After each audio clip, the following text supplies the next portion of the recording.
ఓం సాయిరామ్. సమర్థ సద్గురు సాయినాథ్ మహారాజ్ కీ జై. ముందుగా మన సాయి కుటుంబ సభ్యులందరికీ నమస్కారం అండి. అందరూ కూడా సుఖంగా, సంతోషంగా, ఆరోగ్యంగా బాగుండాలని మనస్ఫూర్తిగా కోరుకుంటూ ఈరోజు వీడియో మొదలు పెడుతున్నాను. ఇక ఈరోజు వీడియోలో బాబా గారు ఏం చెప్పబోతున్నారు అంటే, తల్లి, ఈ అమావాస్య నాడు నీ బాధని మర్చిపోయే ఉపాయం నా చేతిలో చెయ్యి వేసి ఒక్క నిజం చెప్పు చాలు, రాబోయే వైభవం చూపిస్తాను అని చెప్పి బాబాగారు ఈరోజు ఒక అద్భుతమైనటువంటి సందేశాన్ని మనందరి కోసం తీసుకొచ్చారండి. ప్రతి ఒక్కరూ కూడా ఈ అమావాస్య నాడు బాబాగారు ఏం చెప్పాలి అనుకుంటున్నాడో అది తెలుసుకోవాలి అంటే బాబాగారి మీద నమ్మకంతో, శ్రద్ధాభక్తితో బాబాగారి చేతిలో చెయ్యి వేద్దాం. బాబాగారు ఏం చెప్పాలి అనుకుంటున్నారో ఈ వీడియో ద్వారా తెలుసుకుందాం. తల్లి, ఈ అమావాస్య నాడు నీ బాధని పోగొట్టడానికి నీ కోసం ఈ సాయి ఒక సందేశాన్ని తీసుకొచ్చాడమ్మా. జీవితంలో ఎన్ని బాధలు వచ్చినా, కష్టాలు వచ్చినా అన్నింటినీ అనుభవించడానికి ధైర్యాన్ని కోల్పోకుండా ముందడుగు వేయడానికి ఈ సాయి ఎప్పుడూ నీతోనే ఉండి నిన్ను నడిపించడానికే ప్రయత్నం చేస్తాడు. కానీ మనసులో ఉన్న ఆవేదనని తొలగించుకోవడానికి, నువ్వు నిశ్చలమైన మనసుతో నీ కష్టాన్ని పంచుకోవడానికి, నీతో నీ ఆత్మీయులు ఎవరైతే ఉంటారో వారితో నీ బాధలను పంచుకుంటూ మనసుని నిర్మలంగా ఉంచుకో. అప్పుడు నీకు ఏ బాధ కనిపించదు. నీకెన్ని కష్టాలు, బాధలు ఉండని వాటి గురించి బెంగపడాల్సిన అవసరమే లేదు. ఈ సాయి ఉన్నంత వరకు వాటిని తొలగించి నీ జీవితం సుఖమయం చేస్తాడు. నీవు చేయవలసినదల్లా నాపై విశ్వాసముంచి నీ సమస్త భారము నాపై పడివేసి నీ పని నువ్వు సక్రమంగా చేసుకోవడమే. అంతకంటే ఇంకా ఏమీ చేయనక్కర్లేదు తల్లి. ఒకే మనసుతో నన్ను చూస్తూ ఉండు, నేను కూడా నిన్ను అలాగే చూస్తూ ఉంటా. మా గురువు నాకు ఇంతకంటే వేరే ఏమీ నేర్పించలేదమ్మా. ఎవరు నిరంతరం నన్నే ధ్యానిస్తూ నా నామాన్ని జపిస్తూ ఉంటారో, ఎక్కడున్నా నా గురించే మాట్లాడుతూ ఉంటారో వారే నాకు అత్యంత ఇష్టము అని బాబాగారు అంటూ ఉంటారు. ఎటువంటి వారైనా సరే, ఎంతటి కష్టం వచ్చినా సరే, సాయి అని పలికితే చాలు, సాయి ద్వారకామాయిలో అడుగెడితే సేద తీరుతుంది. సాయి ఒడి అంత చల్లనిది, అంతటి అభయం సాయి ఇవ్వగలడు. సాయి అనుగ్రహం ఉంటే సమస్తము ఉన్నట్లే. తల్లి, భక్తులు ఎప్పుడు ఆత్మ సాక్షాత్కారముకై ప్రయత్నించవలెను. మనలోని ఆత్మను బ్రహ్మముతో జోడించవలెను. ప్రకటము కానీ నిరాకరమైన భగవతత్వము కానీ చక్కగా అర్థం చేసుకోవాలి. అప్పుడే ఆత్మ ప్రకటమవుతుంది. ఒక్క విషయం గుర్తుంచుకో తల్లి, ఏ కష్టం వచ్చినా నన్ను తలుచుకో, అంతా నేనే చూసుకుంటా. బాధ మీదైతే అది తీర్చే బాధ్యత నేనవుతాను కదా. తల్లి, నీకొక్కటి తెలుసా? భగవంతుడు మనల్ని కష్టాల పాలు చేస్తూ ఉంటాడు అని నువ్వు భ్రమపడుతూ ఉంటావు. ఆ భగవంతుడు మనకు కష్టాలను ఇస్తూ మనల్ని నిర్లక్ష్యం చేస్తున్నాడని మనం అనుకోవచ్చు. కానీ నిజానికి భగవంతుడు మనల్ని ఆ విధంగా రక్షించుకుంటున్నాడనే చెప్పుకోవాలి. శిక్షణ కూడా రక్షణ కొరకే అని మన పెద్దలు ఎందుకంటారు? నువ్వు ఎక్కడున్నావో అక్కడే ఉండు. నీకు కావలసినది నన్నడుగు. ఎక్కడెక్కడో ఎందుకు తిరుగుతావు? నీ జిజ్ఞాసను నేను తీరుస్తాను. తల్లి, పరమేశ్వరుడు ఈ విశ్వం కంటే వేరు కాదు, కానీ విశ్వమే పరమేశ్వరుని కంటే ప్రత్యేకమైనది. అంతా నేనే అనే అహంకారం ఎందుకు చెప్పు? అంతా నాదనే మమకారం ఎందుకు? చింత వీడి సాయినాథుని చిత్తములో నిలిపితే తానంతట తానుగానే సొంతమైపోతాడు. కష్టంలో సాయం చేసేవాడు సామాన్యుడు అయినా వాడు దేవుడు కంటే గొప్పోడే. దేవాలయంలో ఉన్న భగవంతుడికి పెట్టే దండం కంటే సాయం చేసిన వాడికి పెట్టే దండం దేవుడు స్వీకరిస్తాడు. అలా చేస్తే నీ మనసు కూడా ఎంతో ఆనందిస్తుంది. ఈ అమావాస్య నాడు నా మాట మీద నమ్మకంతో నువ్వు నా చేతిలో చెయ్యి వేశావు. నా మీద నమ్మకంతో ఈరోజు నా బాబా నా కష్టానికి తగిన పరిష్కారం, తగిన ఉపాయం చెబుతాడనే కదా నువ్వు వింటున్నావు. మరి ఇంకా ఎందుకు ఆలోచిస్తున్నావు? మనస్ఫూర్తిగా కళ్ళు మూసుకుని నా ముందు కూర్చుని సాయి ధ్యానంతో ఉండు. నీకు ఏదో ఒక రోజు నువ్వు కూడా ఊహించినంత పెద్ద స్థాయిలో నిన్ను నిలబెడతాను. నోరు లేని జీవులు ఆకలి అని అడగలేవు. అందుకే నోరున్న మన మనుషులకు ఆ జీవుల్లో కూడా పరమాత్ముడు ఉన్నాడని చక్కటి ఉదాహరణ చూపించాను. అది నువ్వు ఇంకా అర్థం చేసుకోలేకపోతున్నావు. నీ ఇంటికి అతిథిగా ఏది వచ్చినా, ఏ జీవి వచ్చినా సరే, అది మనిషైనా సరే లేదా ఏ జంతువైనా సరే, ఆ రూపంలో నన్ను చూడు. నీ సాయి వచ్చాడనుకో, మనస్ఫూర్తిగా నువ్వు ఏం పెట్టినా దానిని స్వీకరించి నేను తీసుకెళ్తాను. అది నాకెంతో ఇష్టం.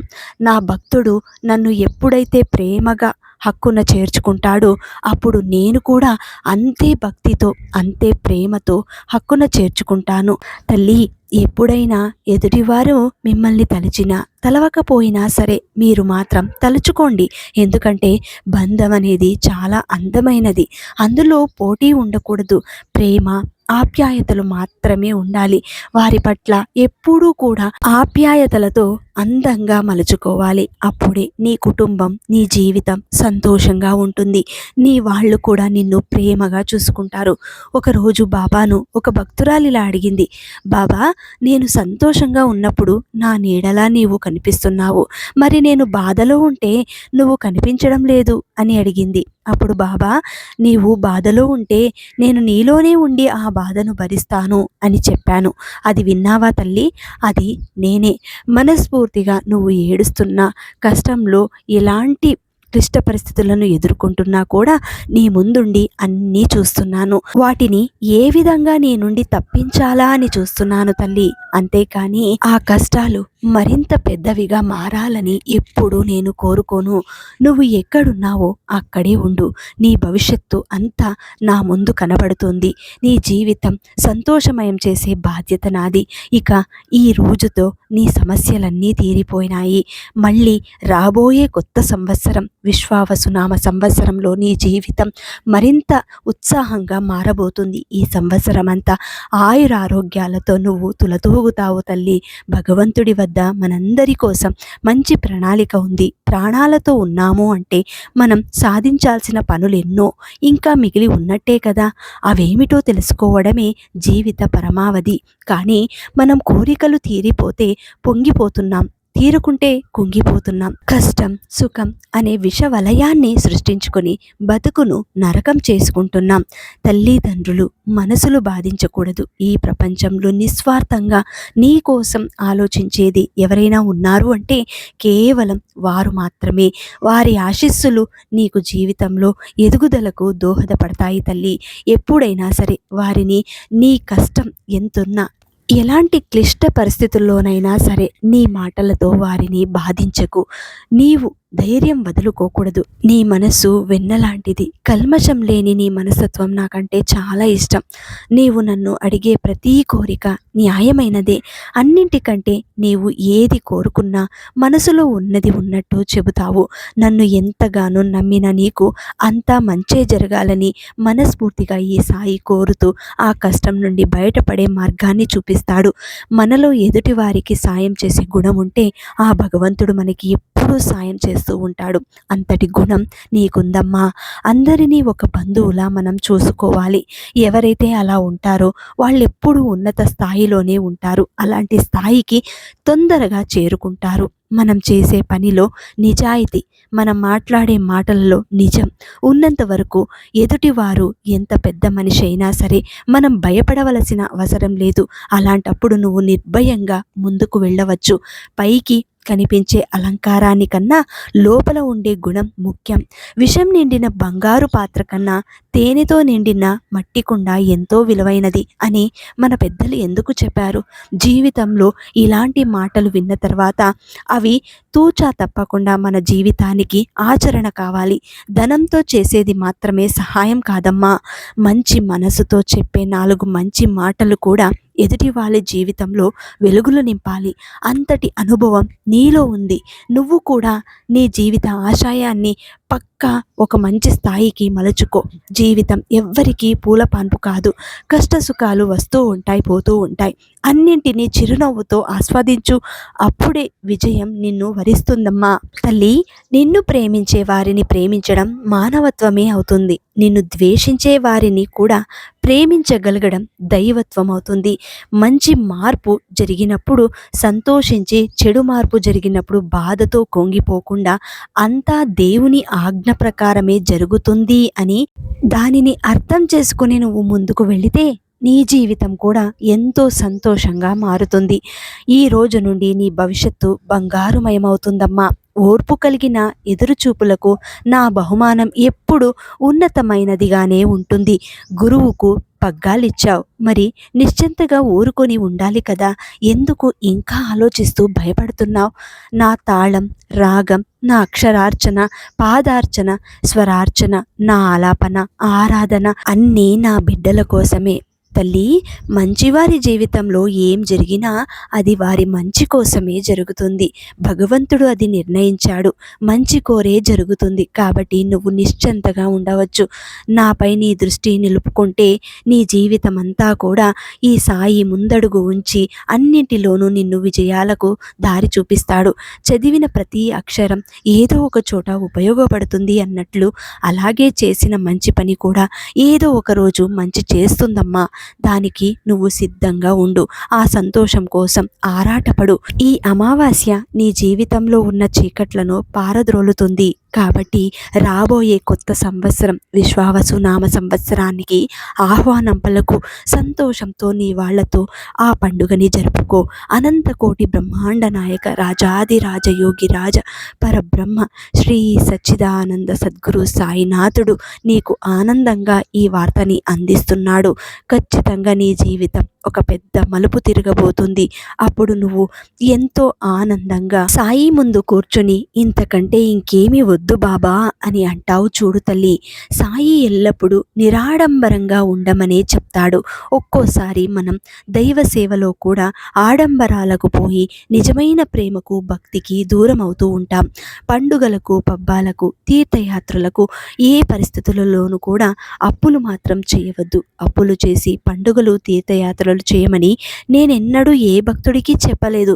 అదేవిధంగా షిరిడీ రావడానికి కూడా ఎవరు అప్పులు చేసి నా దర్శనం చేసుకోవాల్సిన అవసరం లేదు. అలా చేయడం నాకు ఏమాత్రం నచ్చదు. తల్లి, నిద్రలేని రాత్రులు గడపకు. నన్ను స్మరిస్తూ పడుకో. అంతా బాగానే ఉంటుంది. నీ బాబాపై నమ్మకం ఉంచుకో. నువ్వు నన్ను ఎంత హృదయపూర్వకంగా ప్రేమిస్తే నేను నిన్ను అంత ఆత్మీయంగా చూస్తాను. నమ్మితే నేను నిన్ను అంత హృదయపూర్వకంగా రక్షించగలను. ఎవరి గురించి ఎక్కువ ఆలోచించకు.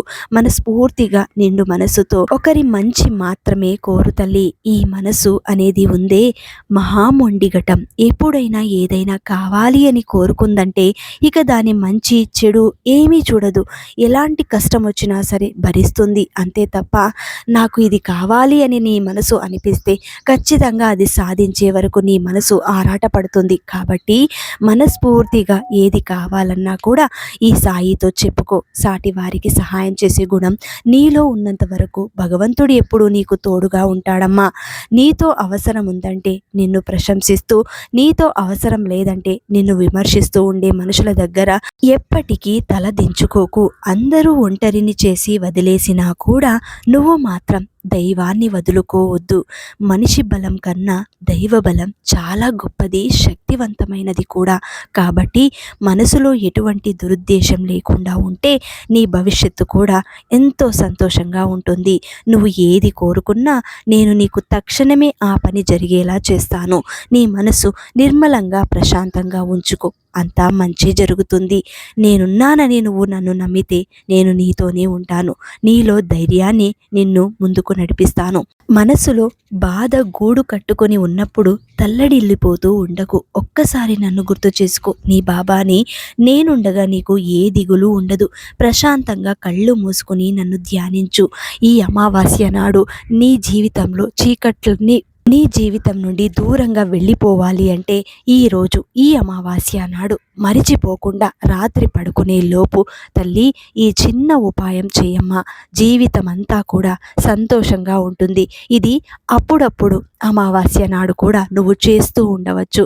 నీ ఇంట్లో ఎలాంటి నకారాత్మక శక్తి ఉన్నా కూడా దూరం అవుతుంది. ఒక ఎర్రటి గుడ్డలో రాళ్ల ఉప్పుని వేసి అందులో కొద్దిగా పసుపు, కుంకుమ, ఒక నిమ్మకాయ, ఆ గుడ్డకు 3 ముడులు వేసి దానిని సాయంకాలం దీపారాధన చేసిన సమయంలో లేదంటే రాత్రి 9 గంటల లోపు ఈ చిన్న పరిహారాన్ని అమావాస్య నాడు చేయవచ్చు. ఎందుకంటే ఈ అమావాస్య అనేది ఈ సంవత్సరానికి ఆఖరిది కాబట్టి తప్పకుండా చేసుకోవచ్చు. మీ జీవితంలో లేదా మీ కష్టాన్ని దూరం చేయడానికి లేదా మీ ఇంట్లో ఉన్న నకారాత్మక శక్తిని దూరం చేసుకోవాలి అంటే ఈ చిన్న పనిని చేసుకోండి. దీపారాధన చేసిన తర్వాత మీ ఇంటి మెయిన్ డోర్కి బయటకు వెళ్ళి ఎడమ ప్రక్కన ఈ గుడ్డని కట్టాలి. ఇలా కట్టిన తర్వాత విశ్వావసునామ సంవత్సరం ఉగాది పండుగ నాడు సాయంత్రం లోపు మళ్ళీ ఆ గుడ్డని తీసి ఆ నిమ్మకాయని ఎక్కడైనా సరే త్రొక్కని ప్రదేశంలో వేయాలి.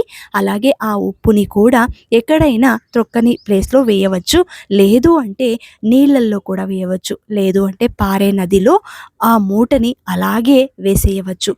ఈ విధంగా ఈ చిన్న పనిని చేసి చూడండి. తప్పకుండా మీ జీవితంలో మంచి జరుగుతుంది. అలాగే ఈ సంవత్సరం విశ్వావసునామ సంవత్సరం మీ ఇంటిల్లి పాదికి మంచి జరగాలని ఆయురారోగ్యాలతో ఐశ్వర్యాలతో మన సాయి ఆశీర్వాదంతో కూడా బాగుండాలని మనస్ఫూర్తిగా కోరుకుంటున్నాను. ప్రతి ఒక్కరికి ఉగాది పండుగ శుభాకాంక్షలు తెలుపుతున్నాను. రేపటి రోజున ఉగాది సందర్భంగా నేను వీడియో చేయలేను. మళ్ళీ సోమవారం నాడు ఖచ్చితంగా మీకోసం సాయి సందేశాన్ని తీసుకొస్తాను. ప్రతి ఒక్కరూ కూడా ఈ వీడియోని అందరికీ అందేలాగా షేర్ చేయండి, లైక్ చేయండి. మళ్ళీ ఇంకొక మంచి వీడియోతోటి మీ ముందుంటాను. అంతవరకు సెలవు. సర్వేజన సుఖినో భవంతు. సర్వం శ్రీ సాయినాథార్పణమస్తు.